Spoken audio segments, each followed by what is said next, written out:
Hi കൂട്ടുകാരെ, എല്ലാവർക്കും എൻ്റെ ഒരു പുതിയ വീഡിയോയിലേക്ക് സ്വാഗതം. ഞാനിന്ന് മത്തയുടെ ഇല കൊണ്ട് തോരൻ വയ്ക്കാൻ പോവാണ് കേട്ടോ. അപ്പോൾ അതിന് കുറച്ച് മത്തയുടെ ഇല പൊട്ടിച്ചു കൊണ്ടുവന്നിട്ടുണ്ട്. അധികം മൂക്കാത്ത ഇല വേണം കേട്ടോ പൊട്ടിക്കാൻ. ഇത്തിരി തളിർത്ത ഇലയൊക്കെ പൊട്ടിക്കുകയാണെങ്കിൽ കൂടുതൽ ടേസ്റ്റ് ഉണ്ടാവും. അപ്പോൾ നന്നായി കഴുകി കൊണ്ടുവച്ചേക്കുന്നതാണ് കേട്ടോ. ഇനി ഇതൊന്ന് ചെറുതാക്കി അരിഞ്ഞെടുക്കണം.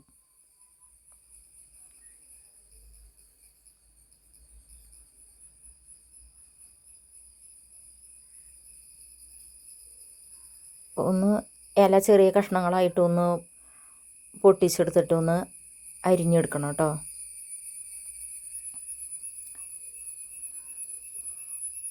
അപ്പോൾ ഇതുപോലെയുള്ള ഇലകളൊക്കെ മത്തയുടെ ഇല അല്ലെങ്കിൽ കുമ്പളത്തിൻ്റെ ഇല ഇതൊക്കെ ഇങ്ങനെ തോരൻ വെച്ച് കഴിക്കണതൊക്കെ നല്ലതാണ്.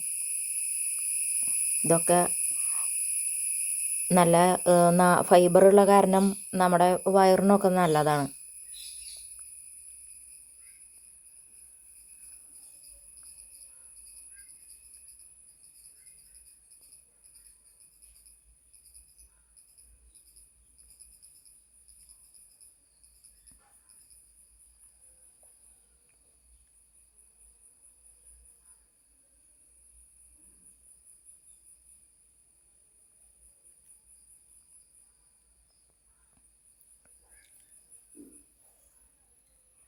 അപ്പോൾ ചീരയുടെ ഇല മാത്രമല്ല, നമ്മുടെ പറമ്പിൽ ഇതേപോലെ നല്ല മത്തയുടെ ഇല, കുമ്പളത്തിൻ്റെ ഇല, അങ്ങനെ പല ഇലകളും നമുക്ക് തോരൻ വയ്ക്കാൻ പറ്റിയ ഇലകളൊക്കെ നമ്മുടെ പറമ്പിലുണ്ട്.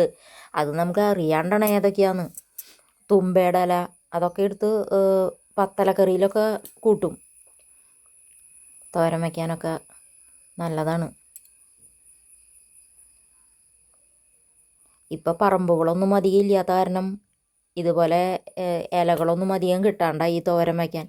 പണ്ടൊക്കെ അതല്ല, വലിയ പറമ്പും ഇഷ്ടംപോലെ പറമ്പ് നനയ്ക്കണ പറമ്പൊക്കെ ആകുമ്പോൾ നിറയെ ഇലയൊക്കെ ഉണ്ടാവും. ചീരകൾ പലതരം ഉണ്ടാവും, ഒക്കെ ഉണ്ടാവും. അപ്പോൾ അത് ചെറുതാക്കി അരിഞ്ഞ് കൊണ്ടുവച്ചിട്ടുണ്ട് കേട്ടോ.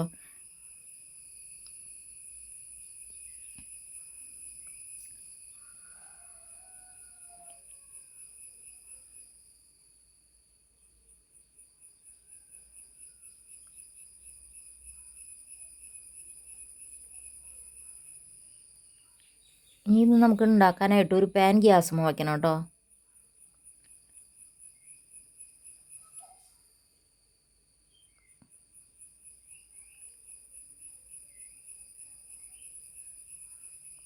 അത് ചൂടായി വരുമ്പോൾ ആവശ്യത്തിന് വെളിച്ചെണ്ണ ഒഴിച്ച് കൊടുക്കാം.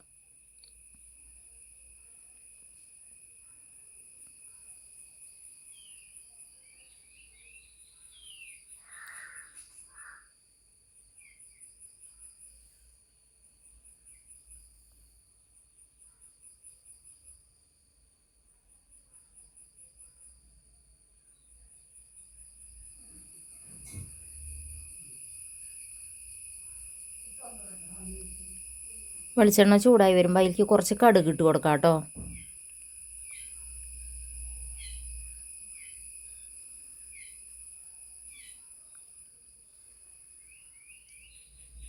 കടുക് പൊട്ടി കഴിയുമ്പോൾ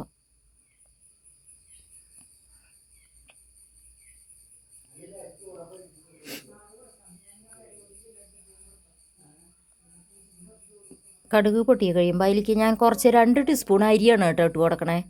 നമ്മൾ ചോറൊക്കെ വയ്ക്കണ പുഴുങ്ങലരി അല്ലെങ്കിൽ പച്ചരി ആയാലും മതി, കുഴപ്പമൊന്നുമില്ല കേട്ടോ. ഏതരി ആയാലും കുഴപ്പമില്ല, അത് ഇട്ടാൽ ടേസ്റ്റ് ഉണ്ടാവും കേട്ടോ. അതൊന്ന് പൊട്ടി വരണ വരെ ഒന്ന് ഇളക്കിയും കൊണ്ട് നിൽക്കുക കേട്ടോ.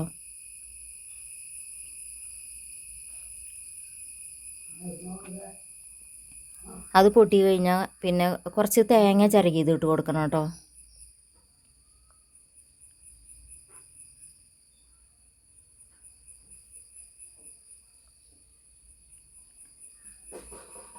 കുറച്ച് ഉള്ളി ടേസ്റ്റ് കിട്ടാൻ നല്ലതാണ് കേട്ടോ.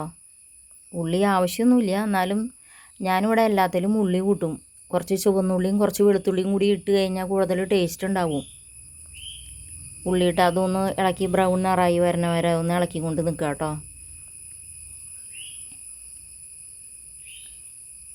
അപ്പോൾ ബ്രൗൺ നിറായി വന്നിട്ടുണ്ട് കേട്ടോ.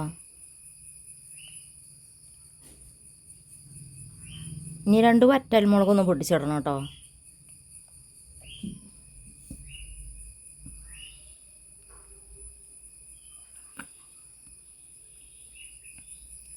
മുളകൊന്ന് ചൂടായി വന്നു കഴിഞ്ഞാൽ നമുക്കതിൽ കുറച്ച് തേങ്ങ ചിരകിയിട്ട് കൊടുക്കാം. എന്നിട്ട് അതൊന്ന് ഇളക്കി കുറച്ചൊന്ന് ഒരു 2 മിനിറ്റ് നേരം ഇളക്കാം കേട്ടോ. കുറച്ചൊന്ന് ബ്രൗൺ നിറായി വരണ വരെ ഒന്ന് ഇളക്കി കൊണ്ട് നിൽക്കാം.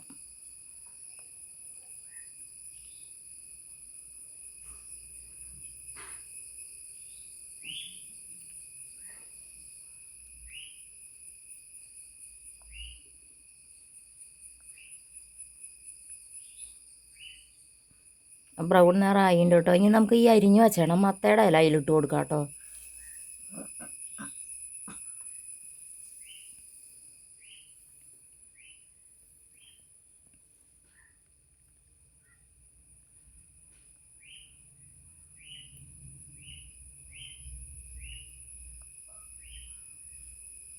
ആവശ്യത്തിന് വെള്ളം ഒഴിച്ച് കൊടുക്കുക. ഒരു ചെറിയൊരു ഗ്ലാസ് വെള്ളം ഒഴിച്ച് കൊടുത്താൽ മതി. പിന്നെ ആവശ്യത്തിന് മഞ്ഞൾപ്പൊടി, ഉപ്പ്, മുളക് പൊടി അതൊക്കെ ഇട്ടിട്ടൊന്ന് ഇളക്കി മിക്സ് ചെയ്യുക കേട്ടോ. ഞാനിതിൽ 1/2 ടീസ്പൂണ് മഞ്ഞൾപ്പൊടി, 3/4 ടീസ്പൂണ് മുളക് പൊടിയാണ് കേട്ടോ ഇട്ട് കൊടുത്തണേ. ഇത് കുറച്ചുള്ളൂ. അതെന്ന് വെച്ചാൽ വെന്ത് കഴിയുമ്പോൾ ഇതൊന്ന് നന്നായിട്ട് ഇല അത്രയ്ക്ക് ഉണ്ടാവില്ല, കുറച്ചേ ഉണ്ടാവുള്ളൂ വാടി വരുമ്പോൾ. അപ്പോൾ അതിനനുസരിച്ച് കൂടുതൽ ഇട്ട് കൊടുക്കണ്ട, പാകത്തിന് ഇട്ടാൽ മതി മുളക് പൊടി. ഞാനൊരു 3/4 ടീസ്പൂണാണ് ഇട്ട് കൊടുത്തിട്ടുള്ളൂ. ആവശ്യത്തിന് ഉപ്പും ഇട്ട് ഒന്ന് നന്നായി ഇളക്കി മിക്സ് ചെയ്തിട്ട് ഒരു 10 മിനിറ്റ് നേരം ഒന്ന് അടച്ച് വെക്കണം കേട്ടോ. 10 മിനിറ്റ് നേരം നന്നായി ഇളക്കി മിക്സ് ചെയ്യുക കേട്ടോ. എന്നിട്ട് പിന്നെ ഒന്ന് ഉപ്പും മുളകൊക്കെ എല്ലാ ഇലയുടെയും ഇടയിലേക്ക് പിടിക്കാനായിട്ടൊന്ന് നന്നായിട്ട് ഇളക്കി മിക്സ് ചെയ്യണം.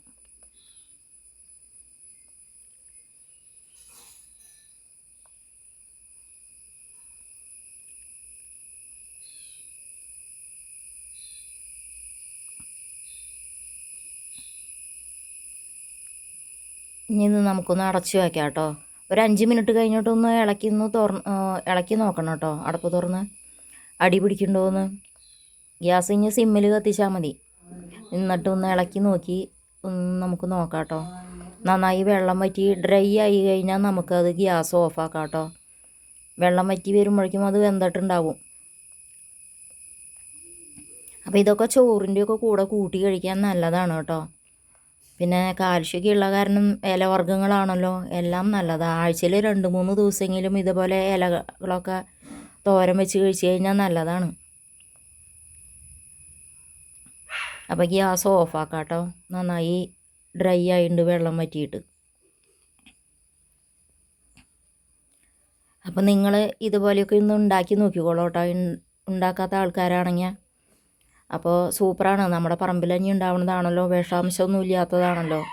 അപ്പോൾ ചോറിൻ്റെ കൂടെ കൂട്ടി കഴിക്കാൻ നല്ലതാണ്. അപ്പോൾ നിങ്ങൾക്കെല്ലാവർക്കും ഇഷ്ടപ്പെട്ടു എന്നുണ്ടെങ്കിൽ ലൈക്ക് ചെയ്യാനും ഷെയർ ചെയ്യാനും സബ്സ്ക്രൈബ് ചെയ്യാനും മറക്കല്ലേ. എല്ലാവരും ഇതുപോലെയൊക്കെ ഒന്ന് ഉണ്ടാക്കി നോക്കി നിങ്ങളുടെ അഭിപ്രായങ്ങളൊക്കെ പറഞ്ഞോളൂ കേട്ടോ.